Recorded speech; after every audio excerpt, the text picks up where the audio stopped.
The news that young Master Jiang's white moonlight had returned to China hit me right in the middle of brushing my teeth. My phone buzzed on the sink.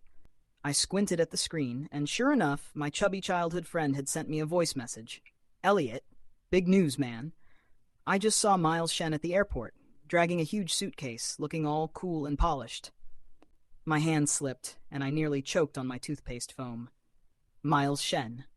That name. To young Master Adrien Jiang, it was like a switch. Just saying it could make his eyes melt into a puddle of spring water. I haven't seen that reaction myself in the past 3 years, but believe me, I've heard plenty about that white moonlight from the man himself. 3 years ago, that same Miles Shen, ticket in hand and heart full of freedom, called me out before flying off to America. With an expression of noble melancholy, he entrusted his precious Adrien to me. And by entrusted, I mean he handed me a very generous check. Back then, Miles Shen stirred his coffee with that elegant frown of his, looking every bit the tragic romantic hero. Elliot, he said seriously, I'm really afraid that once I'm gone, Adrien will get fooled by the wrong people. But you're different. You're reliable. Take this money and look after him. Don't let any random cat or dog get close. Maybe then he'll still be waiting when I come back. I looked at the check and thought, why does this sound less like looking after a friend and more like being hired as a top-tier security guard? Before I could say a word, Miles Shen shoved the check into my hands. When I glanced down, it took me a good while just to count all the zeros. Brother Miles, I said weakly. Why me? Elliot, the three of us went to college together. You're the only one I can trust right now. So, like the loyal little sidekick I was destined to be, I nodded like a pecking chicken. Don't worry, Brother Miles. I'll complete the mission. I'll make sure not even a female fly gets close to young Master Jiang. Miles Shen smiled, patted my shoulder, and added cheerfully, no male flies either. I know it's a tough job. Tough? Not at all. You pay me. I protect your man. Seems fair. So for the past 3 years, I've done my job too well. When Miles Shen first left, Adrien Jiang drowned himself in bars every night. Guess who carried him home every single time? Whenever anyone showed even the slightest interest in him, man or woman, I cut that off before it even started. He had business dinners, I blocked the drinks. He got drunk, I dragged him home. He fell sick, I stayed by his bedside. Bad mood, I became his personal therapist. And somewhere along the way, we even slept together. A few times. So much that he actually asked me more than once if I was secretly into him. Heavens above, would I dare? Now, as I rinse my mouth and splash cold water on my face, the news finally sinks in. Hey, Tony, I say over the phone, that art museum job you mentioned before, was it in City B or City C? There's a pause. City B. Why? You're thinking of taking it? Didn't you say it was too far? You don't get it. Miles Shen's back. I need to make myself scarce, fast. The rightful boyfriend has returned, and as the loyal guardian of love, my shift has officially ended. Turning back toward my apartment, I start packing immediately. This rental place, paid for with Miles Shen's money, right across the hall from Adrien Jiang's apartment. Perfect for keeping an eye on him. Not stalking, monitoring. Now that Miles Shen's back, no reason to keep paying rent. I can save some cash. I don't have much stuff anyway. Most of what's here was gifted by Adrien Jiang. My own belongings barely fill half of a 28-inch suitcase. I neatly separate what's mine from what he gave me, then shove everything into the case as fast as I can. The last thing I want is to bump into Adrien Jiang on my way out. Just as I'm zipping up my suitcase, there's a knock on the door. My heart skips a beat. Oh no. Speak of the devil, literally. Adrien Jiang pushed the door open, a chill from outside clinging to his coat. He was wearing a black overcoat today, which made his already striking features even sharper, handsome enough to make anyone's heart skip. But as usual, his brows were furrowed, that signature frown of his giving away his mood. His eyes landed on the suitcase by my feet, then swept over to the bag beside it, the one filled with things he'd bought for me. His expression darkened instantly. Elliot. His voice sounded calm, but after following him around for years, I could hear the irritation simmering beneath it. You going somewhere far? I zipped up the suitcase, straightened my back, and nodded politely. Mr. Jiang, I found a job as a tour guide at the art museum in City B. I'll be moving there for work. It's actually closer to where my parents live, too, so... He took 2 slow steps forward, and the pressure in the air thickened. His hand came down on my waist, firm and possessive. Didn't you say just yesterday that you'd move in with me in a few days? Now you're suddenly leaving? What's that supposed to mean? I quickly pushed him away, keeping a safe distance. I just thought, it's been, 3 or 4 years since graduation. I can't keep floating around with no direction. My friend introduced me to this job, and I thought, before I could even finish, his face turned darker and he cut me off sharply. What kind of job do you think I can't find for you? You really have to run off that far. Who's in City B, Elliot? You've always liked photography, haven't you? I can set you up with your own studio.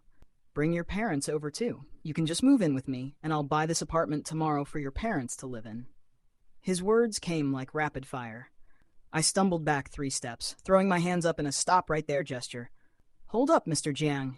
It's just a temp job. What temp job? What's going on with you? Last night you were calling me Adrien in bed, and now I'm back to being Mr. Jiang? Before he could finish, his phone rang. He glanced down, and I saw his expression harden. Stay right here, he said coldly. Don't you dare go anywhere. I'll deal with you when I get back. Then, with a sharp flick of his coat, he turned and walked out, leaving behind a gust of cold air and me frozen in place. But not before I caught a glimpse of the caller ID lighting up on his screen, Miles Shen. Saying I didn't feel anything would be a lie. My chest tightened, but I couldn't even figure out what exactly I was feeling. It's always been like this, ever since college. Adrien could drop anything, anyone, for Miles. I've always known that. They were the perfect pair, the ones who belonged together. I stared at the closed door, a lump forming in my throat. It felt like someone had stuffed my chest with cotton, soft but suffocating. For reasons I couldn't explain, my feet refused to move. I stayed there. I waited all night. The darkness outside faded to gray, then pale white, and still no sign of him. My phone stayed silent, except for a few messages from Tony asking if I'd left yet. I didn't reply. Well, I got the message loud and clear. The white moonlight was back, and I was officially out of the picture. A dull ache twisted in my chest. I slapped myself lightly on the cheek and muttered, Elliot Hayes, wake up. Since when did you start thinking you were special? By the time dawn brushed the sky, I grabbed my suitcase, opened the door, and glanced one last time at the tightly closed door across the hall. Then I turned away and walked downstairs. City B wasn't far, just 2 hours by train. Tony was already waiting at the station when I arrived. He took one look at my face, sighed, and didn't ask a thing. Instead, he dragged me straight to lunch. So, he said between bites, what happened? You actually ran off? I downed half a bottle of water, burped, and sighed. Don't ask. I've been officially laid off from the position of guardian of love. Time to start a new job. Tony shook his head but didn't pry further. He was the only one who really knew the situation between the 3 of us. The new job at the art museum turned out to be peaceful. Being a guide wasn't hard work. I just rambled about the paintings to visitors, which was a hell of a lot easier than dealing with Adrien Jiang's unpredictable moods. I rented a small 1-bedroom place not far from the museum. Life settled into a quiet, predictable rhythm. Sometimes my phone screen would light up with his name, Adrien Jiang. I'd stare at it until it went dark again. He kept calling. Over and over. Eventually, I just set my phone to silent. And later, he stopped calling. That's how it should be. Bridges go back to bridges, roads go back to roads. We each go our separate ways. A few days later, during my lunch break, I got a call from Miles Shen. My brain hesitated, but my hand betrayed me. It pressed answer before I could stop it. My throat felt dry. The last time I spoke to him was 3 years ago, when he handed me that fat check and his entrustment. Funny how different I felt now. Before I could say anything, another voice came through the line, Adrien Jiang's. Miles, have you been waiting long? No, I just got here. I ordered a few dishes. Tell me if they suit your taste. Everything you order is something I like. How could it not suit me? I froze. What the hell was Miles doing? Calling me just to flaunt his love life? I mean, come on. I'd moved halfway across the country. How could I possibly still be in their way? On the other end, the 2 of them kept chatting casually. My hand wanted to hang up, but my brain refused. I just sat there listening, the seconds on the call timer climbing higher and higher. You've got dark circles under your eyes again, Miles said gently. Didn't sleep well? Adrien snorted. Elliot ran off while I was at the airport picking you up. Took all his luggage. Didn't answer a single call, I swear. I was so mad it made my liver hurt. Oh, right. Don't you still have his number? Maybe you should call him. I need to give that brat a piece of my mind. There was a pause. When Miles finally spoke, his voice was calm but edged with something I couldn't place. I do have his number. But before that, I really want to know what exactly happened between you two while I was gone these 3 years. Silence. Thick, heavy silence. Then Adrien's voice came, lazy as always, but with a dangerous undertone. That kid liked me. Chased after me, actually. At first, I didn't agree to anything, but he was so damn persistent. You don't know, he even moved into the apartment right across from mine just to get close to me. Eventually, I gave in. Told him he could move in with me a few days ago, and the idiot got scared and ran away. My heart stopped. Adrien Jiang, are you insane? Who in their right mind confesses to being in a relationship right in front of their white moonlight? I didn't even have to imagine it. Miles Shen's expression right now was probably a kaleidoscope of emotions. Then, to my horror, I heard him laugh. A quiet, low laugh that somehow sent a chill down my spine. Miles's voice softened, laced with something almost apologetic. Adrien, there's something I think I should tell you. What is it? Elliot, he wasn't following you around because he liked you, or to chase you. He was doing it because I paid him a large sum of money. The words hit me like a punch to the chest. On the phone, I heard the clatter of a glass tipping over. Adrien's voice, now stripped of all its usual arrogance, came out sharp and tense. What did you just say? When I left back then, Miles continued, I was worried about you, worried you'd get involved with the wrong kind of people. So I asked Elliot to look after you, to keep you company. As payment, I gave him a check. He agreed right away. Miles sighed softly. I know you probably feel differently about him now, but I couldn't keep this from you any longer. You deserve to know.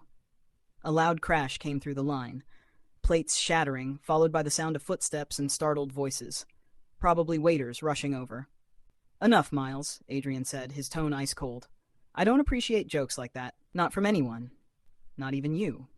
Do you really think I'd joke about something like this? Miles replied steadily. That check still exists. You can have someone verify it, or you can go straight to Elliot and ask him yourself. He's a good kid, Adrien. He kept his word and took care of you. I doubt he'd ever lie about that. My mind went blank. Half my face felt numb, my heart pounding so hard it hurt. I never thought Miles would tell Adrien the truth. I honestly believed that once I left, the whole thing would fade away quietly, buried in the past. Yes, I did take that check. That much was true. And that was why my face burned hot with shame even now. But I hadn't done anything wrong. I'd done what he'd asked me to do. I'd protected Adrien, cared for him, even sacrificed more than I should have. Now that Miles was back, I'd stepped aside, just like I was supposed to. So why dig this all up now? What did he want? Was he trying to make Adrien hate me? Because if there's one thing I know for sure, it's that once Adrien Jiang learns the truth, he'll hate me for the rest of his life. Even though I never once said I liked him, never confessed, never even hinted at it, he still managed to twist my every action into proof of affection. In his eyes, my care became pursuit, my presence became love. And now, he must think I'm nothing but a liar. No wonder. Adrien Jiang's voice, though distant through the phone, carried the chill of rage. No wonder that kid was always at my beck and call these past 3 years.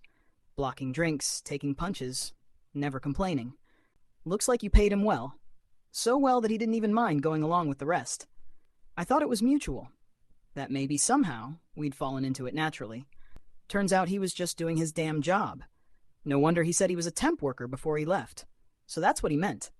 His laugh was sharp, hollow. Miles Shen, you really outdid yourself.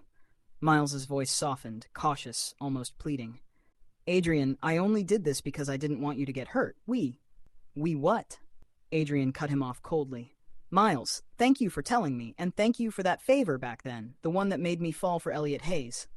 As for you and me, there was never a beginning, so there doesn't need to be an ending. We'll just stay what we've always been, friends. Adrien was saying something else, but Miles quickly ended the call. And just like that, the line went dead. The heat from my phone screen slowly faded, but it still wasn't as hot as my face. I sat there, numb, fingers trembling, the echo of their conversation still ringing in my ears. Adrien's mix of anger and heartbreak, Miles's gentle honesty, both of them hit me right where I didn't want to feel anything. Miles probably thought he was doing the right thing, forcing me to face reality. But instead, his cleverness had backfired spectacularly. People are selfish creatures. I won't deny it, my heart was pounding like crazy. And despite everything, a shameful part of me wanted to go back. But I didn't have the guts. Just imagining the look on Adrien's face if I stood in front of him again, his fury, his disbelief, his wounded pride, was enough to make my knees go weak. He's the kind of man who could swallow insults, but not betrayal. And especially not from someone like me, his so-called loyal sidekick. Going back would be like walking straight into the lion's den and asking to be eaten alive. I sighed, forcing myself to shake off the storm in my head. Then I slipped on my museum staff vest and went back to work. And just like that, life turned its next page quietly, without drama, without waves. City B moved at a slower rhythm than the one I'd left behind. The museum smelled faintly of old wood and turpentine, the kind of air that stretched time itself.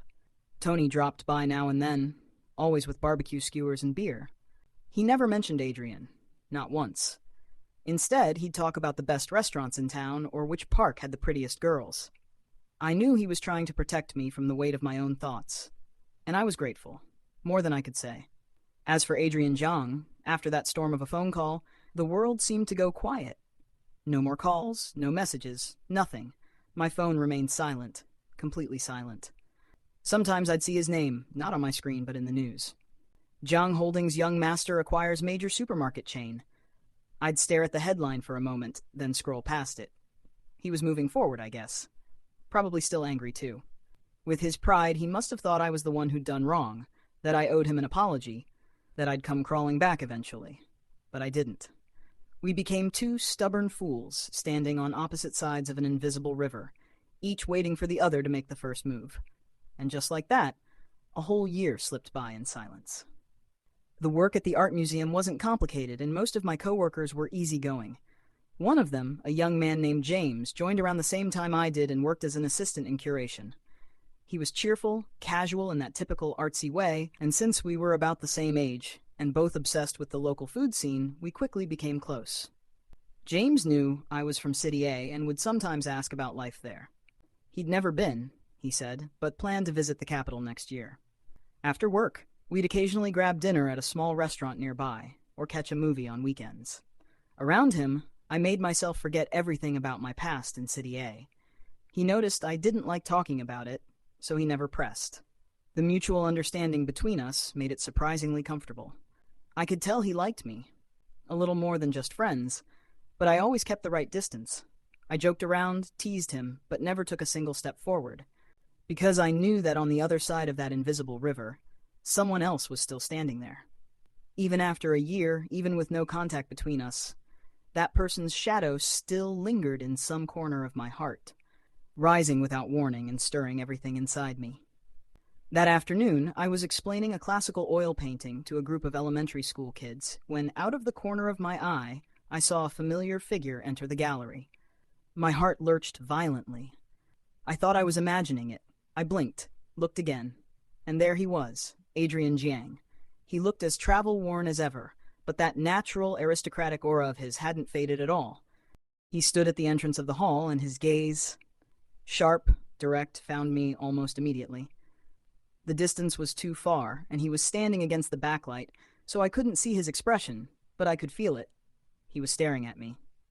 A whole year apart, yet my heart still shot straight into the clouds at 120 kilometers per hour the second I saw him. I forced myself to pull away, continuing my explanation to the kids with a slightly trembling voice. Everyone, look here. The artist used warm tones to show that. He didn't walk over. He just stood there. But his presence alone made the entire gallery feel suffocating. The air grew thin, my lungs tight. Finally, the tour ended. The children scampered off, chattering. I tried to slip away, practically tripping over my own feet, heading toward the staff room. Elliot. His voice stopped me cold. I froze, then slowly turned around, forcing a smile that was more painful than crying. Mr. Jiang, what brings you here? He walked toward me, step by slow step, each one landing squarely on my chest. His eyes swept over my staff vest, and that faint, unreadable smile tugged at the corner of his mouth. Came to see you, he said calmly. His tone gave away nothing. Seems you're doing pretty well here. It's okay, I stammered. Just then, James came out from the back, carrying a pile of documents. Without thinking, he slung an arm around my shoulders and said casually, Elliot, you're done. Come on, let's go. Remember that new Yunnan restaurant we talked about? If we go late, we'll have to line up. Only after speaking did he notice the man standing in front of us. He paused, then offered a friendly smile. Oh, hello? And you are? The air temperature dropped instantly. Adrien's gaze sharpened like a blade, sweeping between me and James, and finally landing on the shoulder James had just touched. He didn't say a word. But the atmosphere around us turned so heavy it made it hard to breathe. My scalp tingled with panic, and I hurried to introduce them. This is Adrien Jiang. He's an old friend, and this is my coworker, James. Friend? Adrien repeated softly. He looked James up and down, eyes narrowing. A bad feeling shot straight through me. I stepped quickly in front of James, blocking Adrien's line of sight. James didn't seem to notice the strange tension in the air and cheerfully asked, "Since you're Elliot's friend, do you want to join us?" "No." Adrien rejected him instantly, eyes never leaving my face. "I'm here for Elliot." James looked at me, then at Adrien, and seemed to understand something. He nodded. "All right then, you two talk. Elliot, call me later." He walked off with his stack of documents, leaving me alone with Adrien, and the air instantly grew heavier. "Coworker? You two seem pretty close." Adrien's tone was sour enough to pickle vegetables. "We're just coworkers," I said quickly. "Just coworkers who go out for dinner? Who put their arm around you?" He stepped closer, his breath brushing my forehead hair. "Elliot, did you run all the way here for him?"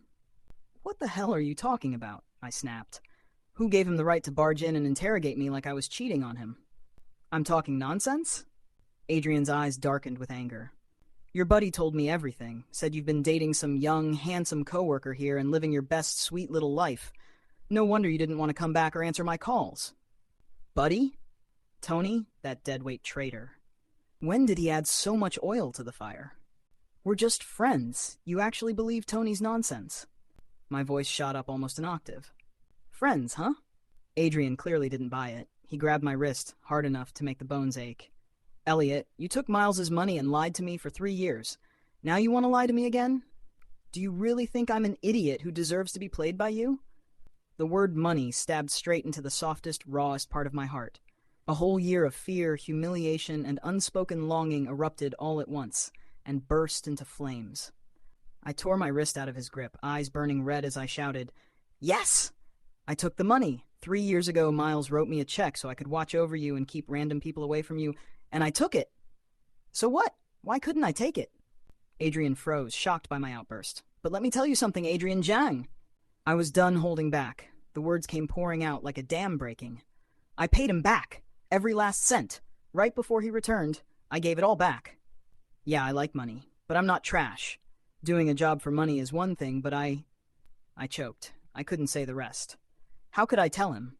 How could I say that somewhere along the way? The care, the nights, the softness, the moments we lost control, none of that had anything to do with money anymore. Adrien's pupils shrank, shock flickering across his face. "You paid him back? What else did you think?" My breathing was shaky, my eyes hot. The moment he came back, I returned it. Otherwise, what would that make me? I watched over you for 3 years. Yeah, at first it was for money, but later, my face felt like it was on fire. I grabbed my bag and turned to leave. I couldn't take this anymore. But just then, a soft, gentle voice cut in. "He's telling the truth." Adrien and I whipped our heads around. Miles Shen was standing just a few steps away, wearing a beige trench coat, elegant and refined just like 4 years ago, looking exactly like the white moonlight who'd changed everything. Standing in front of the two of them, I felt smaller than ever, just like back in college, always the tag-along, the little follower no one really noticed. Miles Shen stepped closer and looked at Adrien Jiang, speaking with a calm steadiness. "Adrien, Elliot did return that check to me, right before I came back to the country." Adrien froze completely. He looked at Miles, then at me. The fury in his expression dissolved into shock and something close to confusion. Miles let out a quiet sigh and turned to me with an apologetic look. "Elliot, I'm sorry. I shouldn't have given you money back then, and I shouldn't have exposed everything the moment I returned. It was selfish of me. I panicked. I left for 3 years, and when I came back and saw the two of you together, I lost my composure. So I tried to make Adrien hate you, hoping he'd come back to me." He gave a small, bitter laugh. "But I never expected it would backfire. This year, I've seen things clearly. The person Adrien cares about is you. And as for me," he paused, voice softening, "I should have let go long ago." Then he looked back at Adrien, sincere and composed. "We grew up together, and what I felt for you was real. But time changes people. I was the one who let go first, so I have no right to keep you standing still. Watching you these past months, angry, depressed, traveling all this way just to find him, I finally understood. I truly lost you. So, I wish you both well." After saying that, he nodded politely to us and walked out of the museum. His posture was still upright, still elegant, but there was a lightness in his back that felt like a final goodbye. Suddenly, it was just the two of us again. Miles's appearance had thrown me into confusion, and hearing his confession made guilt surge through me like a tide. Watching his silhouette fade in the distance, I couldn't snap myself out of it. "What are you staring at him for?" Adrien abruptly stepped in front of me, blocking my view. "I just feel like a shameless thief," I said quietly, staring at my shoes. "Like I stole something precious from him." He stared at me for a few seconds. Then his voice rose, incredulous and heated. "What kind of nonsense is that? I was the one who fell for you first.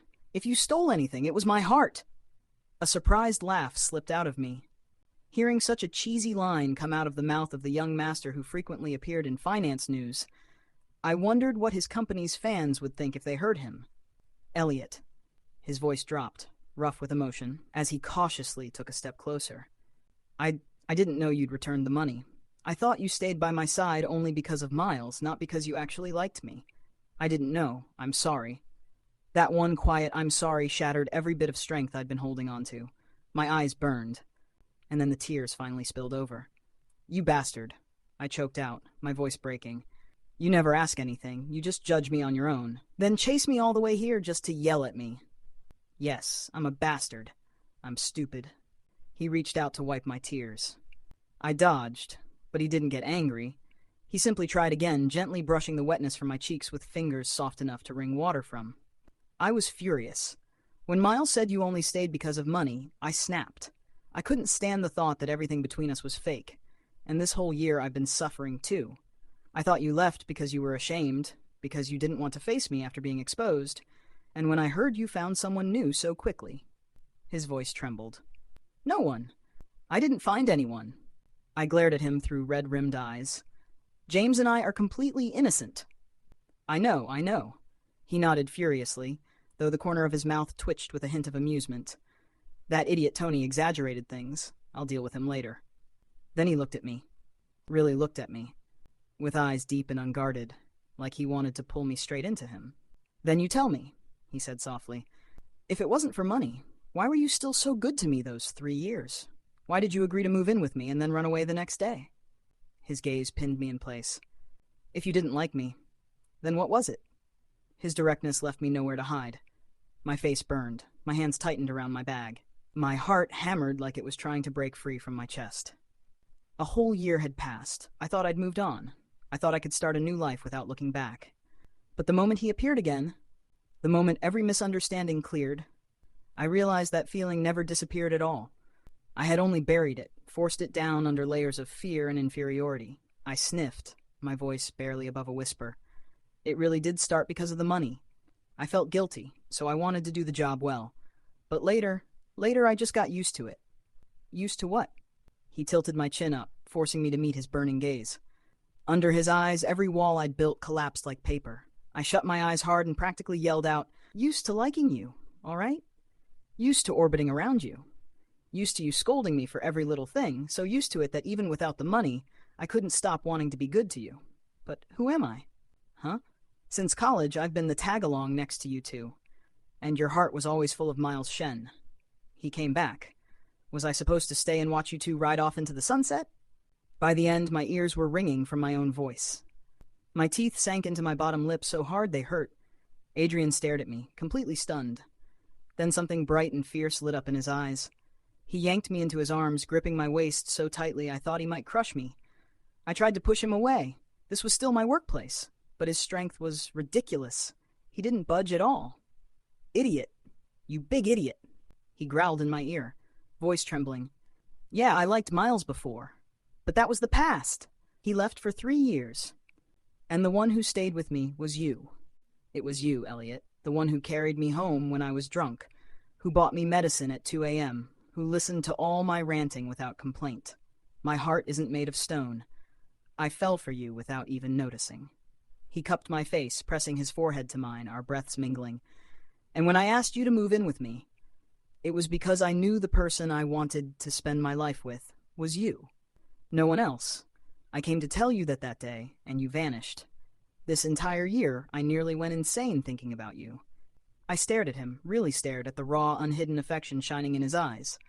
My brain short-circuited. I didn't even know how to respond. "Are you serious?" I asked, voice small. "You want me to swear?" He met my eyes without flinching. "Elliot Hayes, I'm stuck on you for life. It was my fault. I didn't realize my feelings earlier, and I didn't give you enough security. But that ends now. I'm never letting you go again." The moment Tony said something felt off, I dropped everything and rushed right over.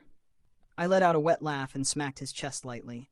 "Stop acting like you crossed the ocean. It's just a 2-hour train ride." I muttered it under my breath, but the smile tugging my lips gave me away. His shoulders relaxed.